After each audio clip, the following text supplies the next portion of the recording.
Estimados amigos del boxeo, un saludo muy especial para todos ustedes. Estaba evocando un hecho que tiene que ver con un pedido que he recibido de varios de ustedes para Huasia, una figura muy querida y trágicamente desaparecida. Recuerdo, y lo tengo por ahí en el teléfono anotado, porque no tengo en la memoria exactamente los momentos. El 7 de julio del año 1979, Alfredo Horacio Cabral estaba volviendo de Bahía Blanca rumbo a América. Iba con su hermano Raúl y Enrique Gianera, que era su apoderado, su amigo. Hubo un accidente muy grave y Cabral perdió la vida. Tenía 23 años. En la madrugada siguiente, yo me desperté muy temprano porque tenía que ir a América a hacer una nota con él, para el gráfico. Una semana antes, Cabral había brillado en Monte Carlo al ganarle a Tap Tap Macatini. De hecho, en esa pelea, que fue el semifondo de Corro Antuofermo, en donde también peleó Marvin Hagler, ganándole a Norberto Rufino Cabrera, Cabral conquistó a todos, se hizo dueño del show, decía a los boxeadores cuando tenía que subir, les daba ánimos. Tap Tap Macatini lo barrió del ring. Y como la pelea era organizada por Bob Arum, Top Rank, estaba Lecture, por supuesto, eh, todo daba a entender que empezaba una carrera internacional brillante para este muchacho atrevido, enérgico, buen boxeador, con movimientos de resorte en su cuello y además con una pegada más que considerable. Así que para mí, ese día, esa madrugada, lo que iba a ser una nota entre amigos, porque todavía le había dicho, espero que esperen con un buen asado y demás, terminó siendo un viaje hacia la muerte, porque salimos en el remis con María Laura Viñolo, que en esa época era eh, cronista de la revista, gente que tenía el mismo objetivo que yo, solo que a ella la mandaron, creo, de apuro, me parece, no estoy seguro. Es decir, no es que íbamos a compartir una nota, compartimos sí todo el trágico momento que siguió a la muerte de Cabral. Yo iba por el gráfico y ella iba por la revista Gente. Fue un viaje penoso, realmente penoso, porque eh, uno descubrió en ese pueblo, en América, el cariño de la gente, el dolor, la frustración, todo lo que puede ser no solamente una muerte joven, sino también la muerte de una gran esperanza. Cabral era para muchos el sucesor de Carlos Monzón. No sé si era así, pero que era muy bueno, efectivamente sí lo era. Yo me acuerdo que se hizo un velatorio, eran 3 o 4 personas las que habían muerto en el club principal de la ciudad. Llegó Lecture, por supuesto, estuvo Tito. Fue todo un domingo, creo que fue un domingo horrible, porque además eh, estaba garuando, era un día feo. Yo tenía que volver lo más rápido posible a Buenos Aires con la nota, una nota, imagínense, iba a ser un asado con amigos, que era más que un reportaje, era pasarla bien, porque con Cabral siempre la pasábamos bien. Y terminó siendo lo que fue, un desastre. Estoy mirando acá algún dato que haya por ahí de Cabral. Sí, la consagración de él, después lo vamos a hablar a eso, pero ese momento de dolor fue realmente muy, muy fuerte, muy grande y además penoso en todo sentido. Además, suele ocurrir, que nadie se ofenda por lo que voy a decir, que generalmente cuando una figura aparece y se destaca en un pueblo chico, por llamarlo cariñosamente de esa manera, siempre hay una parte que le encuentra, ah, pero, no, pero mirá, siempre hay un pero, porque es arrogante o porque...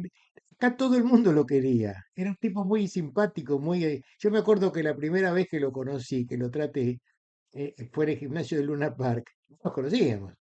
Y yo me presenté y me vio y me dijo, a ver cuándo me vas a hacer una nota, ¿eh? Y a mí me gustó esa desfachatez confianzuda, porque hablaba de su atrevimiento, de su confianza, que tal vez a alguno le podía parecer una fanfarronería. De hecho, hubo un entredicho bastante grande entre él y Miguel Ángel Castellini. Yo no recuerdo haber presenciado el episodio, aunque estaba todos los días en el gimnasio, porque parece ser que era una sesión de guantes, Cabral, como suele ocurrir en muchas sesiones de guantes entre pibes jóvenes que recién aparecen, quiso lucirse con Castellini. Castellini, por supuesto, a Castellini no le gustó ni medio. Entonces quedó entre ellos una pica bastante grande, porque en definitiva los boxeadores tienen un gran ego y a ninguno le gusta ni dar el brazo a torcer, ni retroceder, ni ceder el paso. Esto es así.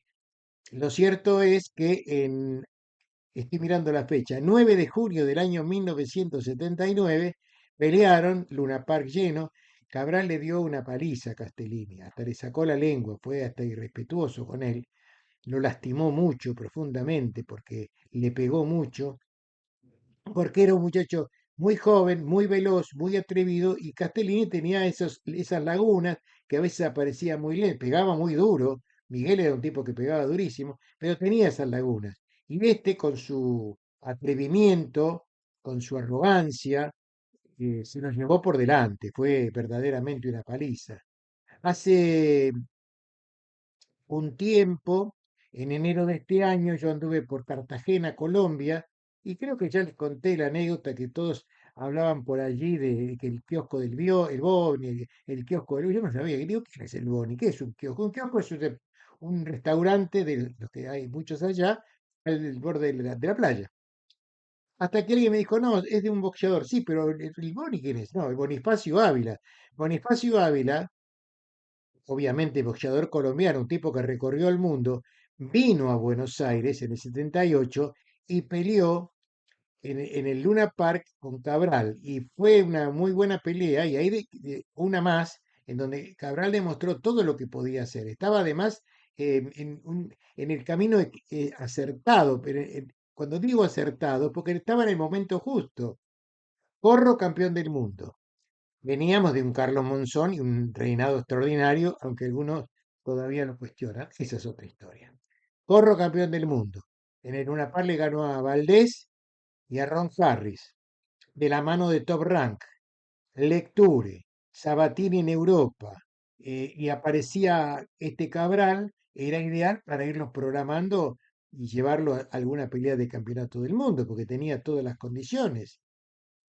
Veloz, pegador, atrevido, fuerte, carismático y con una confianza en sí mismo que parecía que se iba a llevar el mundo por delante, pero no es de esos que se llevan el mundo por delante y que dejan atrás un montón de escombros. No, es el clásico boxeador que se cree y se siente y piensa como el mejor y va y hace las cosas que tiene que hacer con una sonrisa entre los labios. Eso era Cabral.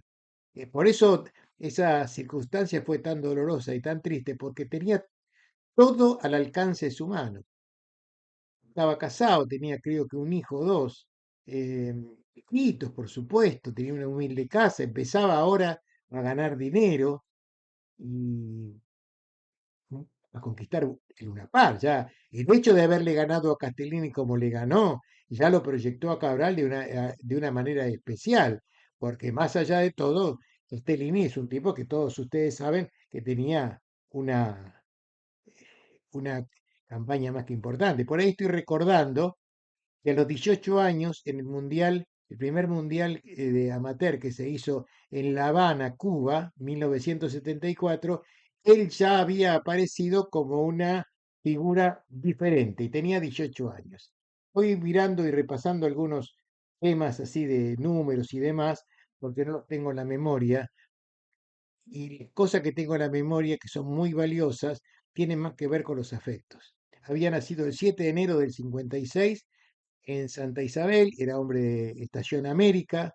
Hay mucha gente de allí que me escribe, me manda cosas, lo recuerdan permanentemente, y no es de otra forma, porque ese dramático final em, nos dejó a todos casi sin palabras, nos dejó desangelados, porque lo queríamos mucho, porque tenía un montón de condiciones, porque tenía un mundo por delante, una familia hermosa, era un muchacho de trabajo. Después apareció Rubén Darío, su hermano, con él viajé a Las Vegas, tuvimos también una relación muy afectuosa y cuando me pidieron un amigo, o varios, que lo evocara, sentí que lo que no podía menos que hacer era más allá de recitar y llenarlos de datos que salen en cualquier parte, que los lee cualquiera, 7 de enero del 56, aunque uno no lo tenga en la memoria, esa precisión de datos, están los otros recuerdos y las otras vivencias,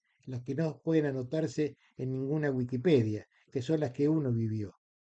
Haber estado en aquel lugar, en ese momento, fue para mí muy duro, muy triste y muy feo, sobre todo en las circunstancias, porque aquella mañana cuando me levanté pensando en el asado y los amigos y en la nota y lo que íbamos a escribir para el gráfico y lo que seguramente íbamos a producir, fotográficamente también, terminó siendo, no sé, una crónica policial, la crónica de un sueño quebrado, la historia de algo que no pudo ser, un poco de todo eso y mucho más, que así hubo que escribirlo, que así queda en la historia.